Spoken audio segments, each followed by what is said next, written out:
एक जीवनलाल नाम का अमीर आदमी था। वह अमीर इसलिए था क्योंकि उसकी एक बहुत बड़ी और काफी सफल कंपनी थी। उसके पास कहने के लिए तो सब कुछ था, लेकिन वह दूसरों को अपने आगे एकदम तुच्छ समझता था। वो हमेशा बेवजह ही अपने कंपनी के मैनेजर राकेश को और बाकी लोगों को गुस्से में डांट दिया करता। एक दिन ऐसे ही छोटी मोटी बात पर उसने अपनी कंपनी के मैनेजर राकेश को बहुत खरी खोटी सुनाई। बेचारा मैनेजर राकेश कंपनी के मालिक के आगे तो कुछ ना बोल सका, लेकिन बाद में फिर उसने सारा गुस्सा अपने नीचे काम कर रहे बाकी वर्करों पर निकाल दिया।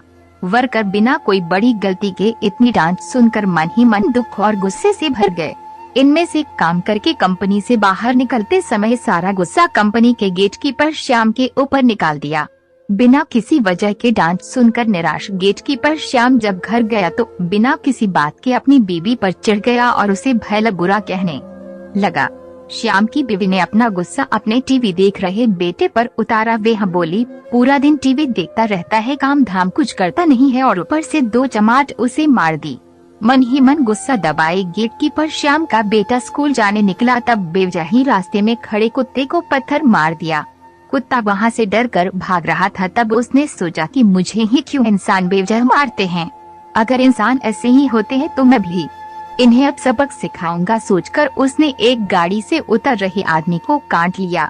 मजे की बात देखिए, गाड़ी से उतर रहा वह आदमी कोई और नहीं, वही कंपनी का मालिक जीवनलाल था जिसने इस सब की शुरुआत की थी। कंपनी का जीवनलाल जब तक जिया तब तक यही सोचता रहा कि मैंने उस कुत्ते का क्या बिगाड़ा था जो उसने मुझे काटा। दोस्तों, हमारे जीवन में जो भी घटनाएं होती हैं वे किसी न किसी तरह हमसे जुड़ी होती हैं। हम जाने अनजाने में जो भी काम करते हैं, जीवन भर जिस प्रकार का व्यवहार दूसरों के साथ हम करेंगे वैसा ही हमें दूसरों से मिलेगा। वो कभी न कभी लौटकर किसी न किसी रूप में हम तक जरूर वापस आता है। अगर हम किसी को मुस्कान देते हैं तो वह भी बदले में हमें मुस्कान देता है। उसी तरह सुख के बदले सुख, दुख के बदले दुख, गुस्सा के बदले गुस्सा, बुराई के बदले बुराई और अच्छाई के बदले अच्छाई लौटकर हमें मिलती है।